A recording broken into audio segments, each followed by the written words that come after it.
ചൈനയുടെ ഔദ്യോഗിക വാർത്താ ഏജൻസി സിൻഹുവിന്റെയും Chinese communist party tabloid global ടൈംസിന്റെയും എക്സ് അക്കൌണ്ടുകൾ ഇന്ത്യ നിരോധിച്ചു.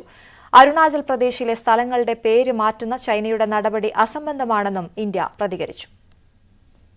ഇന്ത്യ പാകിസ്ഥാൻ സംഘർഷത്തിന് അയവ് വന്നതിന് പിന്നാലെയാണ് ചൈനയുടെ പ്രകോപനം. ഇതിന് ശക്തമായ മറുപടിയാണ് ഇന്ത്യ നൽകിയത്. ചൈനയുടെ ഔദ്യോഗിക വാർത്താ ഏജൻസി സിൻഹുവിന്റെയും ചൈനീസ് കമ്മ്യൂണിസ്റ്റ് പാർട്ടിയുടെ പത്രമായ പീപ്പിൾസ് ഡെയിലിയുടെ ടാബ്ലോയിഡ് ഗ്ലോബൽ ടൈംസിന്റെയും എക്സ് അക്കൌണ്ടുകൾ ഇന്ത്യ നിരോധിച്ചു. ഇന്ത്യ പാക് സംഘർഷ സമയത്ത് ഇന്ത്യക്കെതിരെ വസ്തുതാവിരുദ്ധ വാർത്തകൾ തുടർച്ചയായി നൽകിയതിനെ തുടർന്നാണ് നിരോധനം. തെറ്റായ വാർത്തകൾ നൽകും മുമ്പ് വസ്തുതയും ഉറവിടവും പരിശോധിക്കണമെന്ന് നേരത്തെ ഇന്ത്യൻ എംബസി ആവശ്യപ്പെട്ടിരുന്നു. 2021 പഞ്ചാബിൽ തകർന്നു വീണ MiG-21 വിമാനത്തിന്റെ ചിത്രം നൽകി ഇന്ത്യയുടെ റഫാൽ വിമാനം പാകിസ്ഥാൻ വെടിവെച്ചിട്ടതാണെന്ന പ്രചാരണമടക്കം തെറ്റാണെന്ന് ഇന്ത്യ ചൂണ്ടിക്കാട്ടിയിരുന്നു.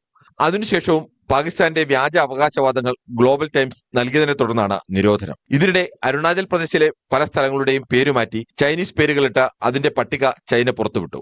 അസംബന്ധം എന്നായിരുന്നു ഇന്ത്യയുടെ പ്രതികരണം. അരുണാചൽ പ്രദേശ് ഇന്ത്യയുടെ അവിഭാജ്യ ഘടകമാണ്. പേരുമാറ്റിയെന്ന് അവകാശപ്പെട്ടതുകൊണ്ട് അതിൽ മാറ്റം വരില്ലെന്നും ഇന്ത്യ വ്യക്തമാക്കി. International desk, news 18. തന്നെ മർദ്ദിച്ച ബെയ്ലിൻ ദാസിനെ അറസ്റ്റിൽ നിന്ന് രക്ഷിച്ചത് ബാർ അസോസിയേഷൻ സെക്രട്ടറി വള്ളക്കടവ് മുരളീധരനാണെന്ന ആരോപണവുമായി മർദ്ദനമേറ്റ വനിതാ അഭിഭാഷക. വക്കീൽ ഓഫീസിൽ കയറി അറസ്റ്റ് അനുവദിക്കാനാകില്ലെന്ന് മുരളീധരൻ നിലപാടെടുത്തുവെന്ന് മർദ്ദനമേറ്റ ഷാമിലി പറഞ്ഞു. സീനിയർ അഭിഭാഷകൻ ഇതിനു മുൻപും തന്നെ മർദ്ദിച്ചിട്ടുണ്ട്. മർദ്ദിച്ച ആൾക്കെതിരെ ബാർ കൌൺസിലിന് പരാതി നൽകിയെന്നും അഭിഭാഷക വ്യക്തമാക്കി. അതേസമയം ജാമ്യമില്ലാ വകുപ്പ് പ്രകാരം കേസെടുത്ത ബെയ്ലിൻ ദാസിനെ ഇതുവരെയും പിടികൂടാനായില്ല. ഓഫീസിലെ തന്നെ മറ്റൊരു അഭിഭാഷകയോട് താൻ അപമര്യാദയായി പെരുമാറിയെന്നാരോപിച്ചാണ് മർദ്ദിച്ചത്. ആരോടും മോശമായി പെരുമാറിയിട്ടില്ല.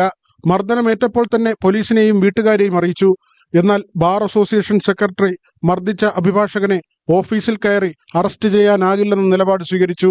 ഞാൻ ഈ സംഭവം കഴിഞ്ഞ ഉടനെ തന്നെ ഞാൻ എൻ്റെ ഹസ്ബൻഡിനെ വിളിച്ചായിരുന്നു. അപ്പോഴേക്കും പോകാൻ വേണ്ടിയിട്ട് ഇറങ്ങാം. അപ്പം ഞാൻ പറഞ്ഞു പോകാൻ പറ്റില്ല, എൻ്റെ വീട്ടിൽ നിന്ന് വിളിച്ചിട്ടുണ്ട്, ആൾ വന്നിട്ട് സാർ പോയാൽ മതി.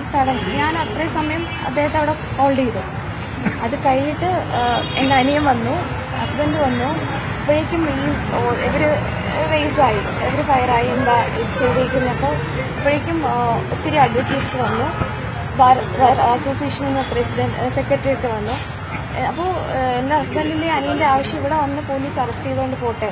അപ്പോൾ അവർ പറഞ്ഞു ഇല്ല, വക്കീൽ ഓഫീസിൽ നിന്ന് ഒരു വക്കീലിനെ അറസ്റ്റ് ചെയ്തുകൊണ്ട് പോകാൻ ഞങ്ങൾ സമ്മതിക്കില്ല. ഏറെ ആഗ്രഹിച്ചാണ് അഭിഭാഷകയായത്. 6 മാസം പ്രായമുള്ള കൈക്കുഞ്ഞിനെ വീട്ടിലാക്കിയാണ് ജോലിക്കെത്തിയിരുന്നത്. വിതുമ്പലോടെ ഷാമിലി പറഞ്ഞു. അത്രയും ഇഷ്ടപ്പെട്ട് വീട്ടുകാർക്ക് ആർക്കും ഇഷ്ടമല്ല. ഞാനൊരു ലോയർ ആവുന്നതിനോട് ആർക്കും താല്പര്യമില്ല. വീട്ടില് നല്ലപോലെ ഫൈറ്റ് ചെയ്തിട്ടാണ്. എൻട്രൻസ് പോലും എനിക്ക് എഴുതാൻ പറ്റിയില്ല. മാനേജ്മെന്റ് കോട്ടയിലാണ് ഞാൻ പഠിച്ചത്. ഒരു സെമ്മിൽ പോലും ഫസ്റ്റ് ക്ലാസ്സിൽ കുറഞ്ഞ മാർക്ക് വാങ്ങിയിട്ടില്ല. അത്രയും സ്ട്രഗിൾ ചെയ്ത് അത്ര ഇഷ്ടത്തോടെയാണ് ഞാൻ പഠിച്ചത്. എന്റെ ആകെയുള്ള എനിക്ക് ഏറ്റവും ഇഷ്ടപ്പെട്ട കാര്യവും വർക്ക് ചെയ്യുമെന്നുള്ളതാണ്. KSRTC വിവാദത്തിൽ മേയറുടെ കസേര തെറിക്കുമെന്ന വീഡിയോയും ഹണി റോസിനോട് അപമര്യാദയായി പെരുമാറിയെന്ന വിവാദത്തിൽ ബോബി ചെമ്മണ്ണൂരിനെ പിന്തുണച്ചും സമൂഹ മാധ്യമങ്ങളിൽ ബെയ്ലിൻ ദാസ് പ്രചരിപ്പിച്ച വീഡിയോകളും ചർച്ചയാവുകയാണ്. ഹൈക്കോടതിയിൽ നിന്നും സുപ്രീം കോടതിയിൽ നിന്നും മുതിർന്ന അഭിഭാഷകർ ഉൾപ്പെടെ വനിതാ അഭിഭാഷകയെ ഫോണിൽ ബന്ധപ്പെട്ട് പിന്തുണ നൽകുന്നുണ്ട്. കഴിഞ്ഞ ദിവസം ബാർ അസോസിയേഷൻ മർദ്ദിച്ച അഭിഭാഷകനെ സംഘടനയിൽ നിന്ന് സസ്പെൻഡ് ചെയ്തുവെങ്കിലും ആദ്യം അറസ്റ്റ് ഒഴിവാക്കാൻ സ്വീകരിച്ച നിലപാട് ആരോപണ വിധേയമാവുകയാണ്. വനിതാ അഭിഭാഷക ബാർ കൌൺസിലിനും പരാതി നൽകിയിട്ടുണ്ട്. ന്യൂസ് 18 തിരുവനന്തപുരം.